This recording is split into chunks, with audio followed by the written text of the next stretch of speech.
अस्सलाम वालेकुम व्यूअर्स, आज हम आपको बताएंगे 220 volt AC to 12 volt DC converter के बारे में।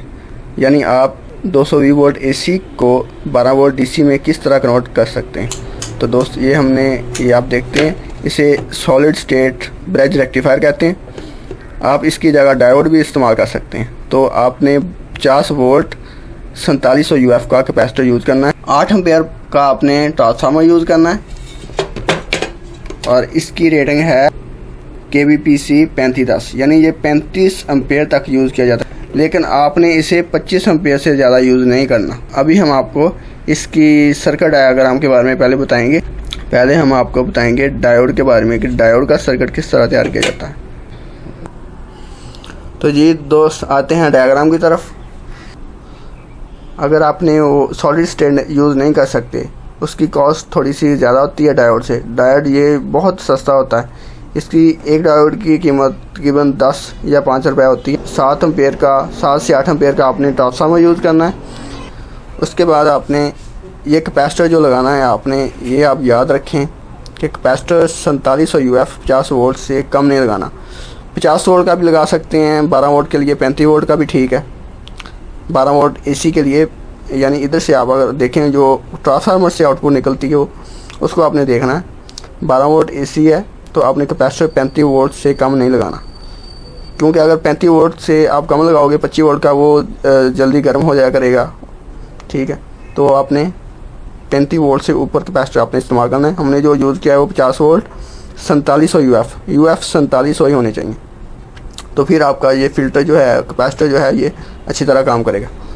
तो दोस्त, अभी आपको समझाते हैं कि ये देखें, आप देख सकते हैं जैसे ही एसी ये फुल साइकिल पीछे से आ रहा है, तो ये जो 2 डायोड हैं, इसे फुल ब्रिज रेक्टिफायर इसलिए कहते हैं कि इसके एट अ टाइम ये हाफ साइकिल को, ऊपर वाली हाफ साइकिल को ये कन्वर्ट करेंगे और नीचे वाली हाफ साइकिल को ये कन्वर्ट करेंगे।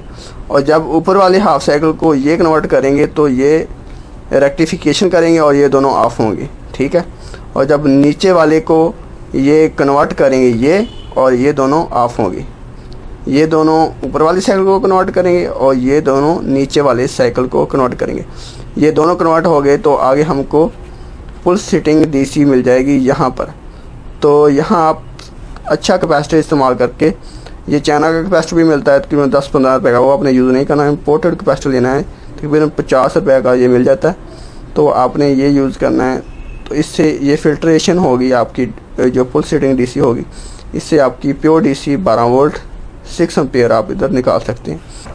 तो आपने ये ध्यान रखना है, फ्यूज़ लाजमी लगाना। ये था ब्रिज रेक्टिफायर। अभी हम आपको बताएंगे, ये था ये डायोड का इस्तेमाल। जो हमने प्रैक्टिकल आपको करके दिखाएंगे वो हमारे पास है सॉलिड स्टेट ब्रिज। हमने 6 एम्पेयर का, जो हमने प्रैक्टिकल आपको करके दिखाएंगे, 6 एम्पेयर का ट्रांसफार्मर यूज़ किया है और हमने यूज़ किया है ये सॉलिड स्टेट ब्रिज। ठीक है, ये इसकी पॉजिटिव है और ये इसकी नेगेटिव है, जो आपने इधर से लेनी है। और ये इसकी एसी है, आप देख सकते हैं। ये ट्रांसफार्मर की आ रही है, ये इधर लगा दें या इसको इधर लगा दें, इससे कोई इशू नहीं है। ठीक है, इसको ऐसे रखते हैं, बिल्कुल इधर आपने पॉजिटिव लगानी है और इधर नेगेटिव लगानी है। और इधर देखें ट्रांसफार्मर की एसी आ रही है, इधर आपने ट्रांसफार्मर की एसी लगानी है। ये देखें, एक इधर लगा देनी है। लेकिन आपने कैपेसिटर की जो पॉजिटिव है कैपेसिटर की, यहाँ से आपने आउटपुट लेनी है, वो आपने इधर लगानी है। ये अभी देख सकते हैं। और ये नेगेटिव आपने बिल्कुल इसके सामने, ये नेगेटिव है। और आपने अगर 6 एम्पेयर करंट यूज़ करनी हो आगे, उसके लिए आपने ट्रांसफार्मर यूज़ करना है 8 एम्पेयर का।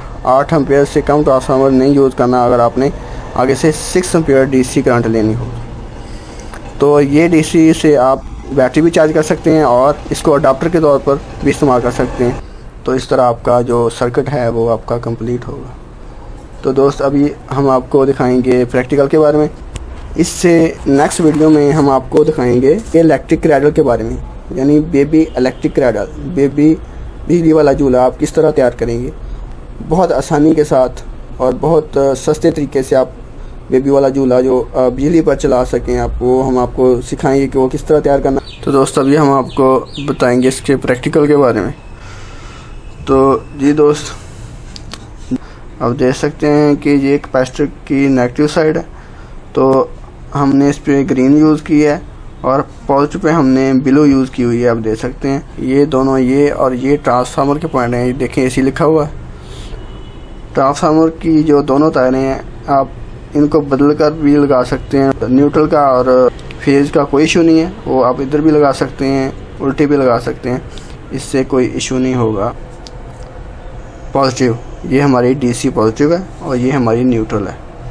और ये देखें हमने कैपेसिटर की तार, ये पॉजिटिव, ये आप देख सकते हैं पॉजिटिव भी इसके साथ जुड़ी हुई है।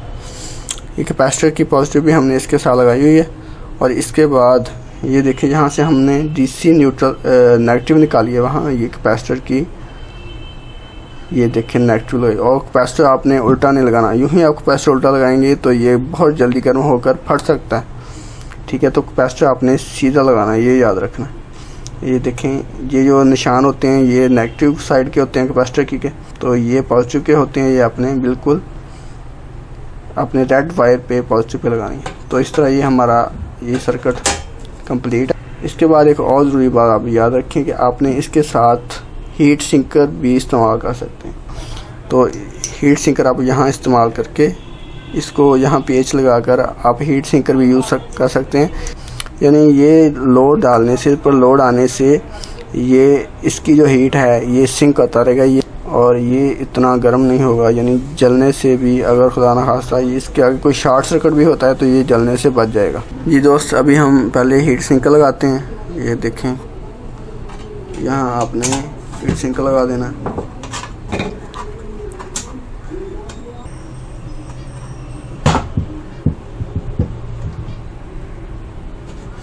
ये दोस्त हीट सिंकर हमारा लग गया है। अभी हम लगाएंगे बिल्कुल इस तरह रेक्टिफायर, ये आप देख सकते हैं।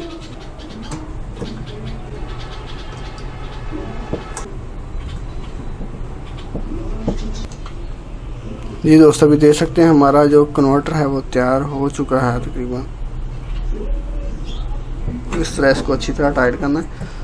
अच्छी तरह टाइट होगा तो इसकी हीट जो है वो इसके साथ सही तरह सिंक होगी। अभी आप देख सकते हैं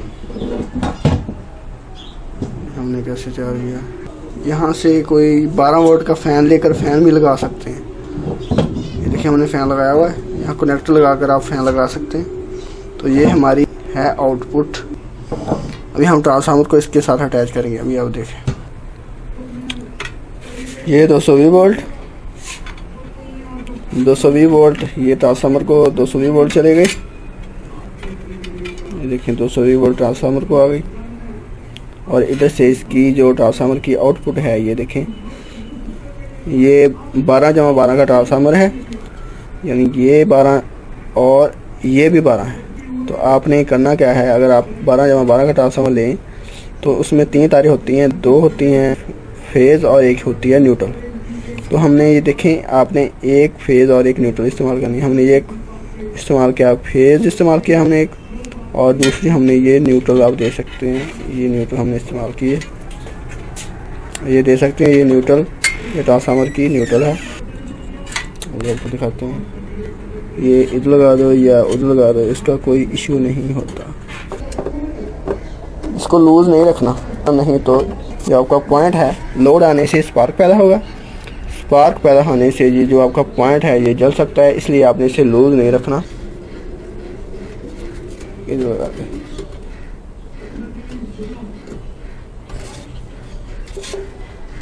देख सकते हैं दोस्त, ये AC आ गई।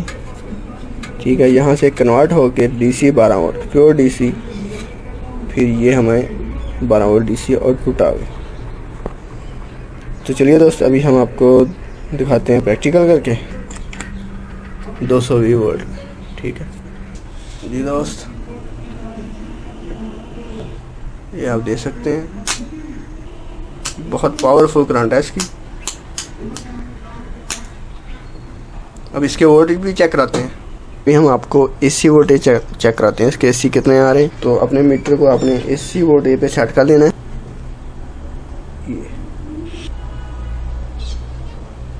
तो दोस्तों आप देख सकते हैं 12-13 वोल्ट का है आपका ट्रांसफार्मर। जी दोस्त, अभी हम चेक करते हैं। आपने मीटर को डीसी वोल्ट पे सेट कर लेना है। डीसी वोल्ट पे सेट करने के बाद आपने इसकी वायर जो है वो लगानी है इसको। अब इसके 19-20 के वोल्ट करीब वोल्टेज होंगे, वो मैं आपको बताऊंगा कि इतने ज़्यादा कैसे हो गए। ये देख सकते हैं आप 19 वोल्टेज हैं। ये अभी आपको बताता हूँ कि ये क्यों है। आपने 50 वोल्ट का कैपेसिटर यूज़ किया है, तो कैपेसिटर भी बड़ा है, फिल्ट्रेशन अच्छी है। तो दोस्त इसके वोल्टेज 12 ही हैं। ये कैपेसिटेंस के वोल्टेज इंक्रीज हो के आगे कैपेसिटर के आगे 19 हो जाते हैं, ज़्यादा 4-5 वोल्टेज बढ़ जाते हैं कैपेसिटर बड़ा होने की वजह से। ठीक है, तो इसका कोई इशू नहीं है। जब इस पर लोड डालेंगे आप, यानी कि इसके आगे आप जब आप कोई चीज़ कनेक्ट करेंगे या बैटरी लगाएंगे तो इसके वोल्टेज ड्रॉप हो के 12 ही रह जाएंगे। तो दोस्त इसका कोई इशू नहीं है, इसका आपने टेंशन नहीं लेनी कि ये वोल्टेज बढ़ गए हैं, क्यों बढ़े। ये वोल्टेज इसलिए बढ़ते हैं कैपेसिटेंस ज़्यादा होने की वजह से, उसके वोल्टेज ज़्यादा होने की वजह से आपका जो कैपेसिटर है वो फिल्ट्रेशन करके आगे वोल्टेज ज़्यादा छोड़ता है। तो जब आप इस पे लोड डालेंगे या कोई चीज़ इसको कनेक्ट करेंगे तो आपके वोल्टेज ड्रॉप होकर 12 ही रह जाएंगे और उसको 12 ही वोल्टेज मिलेंगे। जो अभी हम आपको मोटर पे दिखाएंगे, जो क्रैडल मोटर हमने डीसी का बेबी झूला बनाया है वो हम आपको दिखाएंगे। ये दिखाकर वो 12 वोल्ट की मोटर है, वो कंटिन्यूली वो चलता रहता है हमारा झूला। तो दोस्त इस तरह आपने इसको कन्वर्टर को बनाना है। बिल्कुल इसी सर्किट से 12 वोल्ट डीसी से आपको बेबी इलेक्ट्रिक क्रैडल हम आपको बनाकर दिखाएंगे। झूले को किस तरह मोटर पे चलाना है, वो मोटर जो हमने इस्तेमाल करनी है वीडियो में आप देखेंगे। वो मोटर आपने मेहरान गाड़ी की वाइपर मोटर आपने इस्तेमाल करनी है। वो इससे नेक्स्ट वीडियो प्ले करके देख लें। इलेक्ट्रिक क्रैडल की सारी डिटेल बहुत अच्छी तरीक़ा से बनाकर हमने दिखाया हुआ है। तो दोस्त हमारी वीडियो अगर आपको पसंद आई हो तो ज़रूर सब्सक्राइब कीजिएगा। इसके साथ ही इजाज़त दीजिए। अल्लाह हाफ़िज़।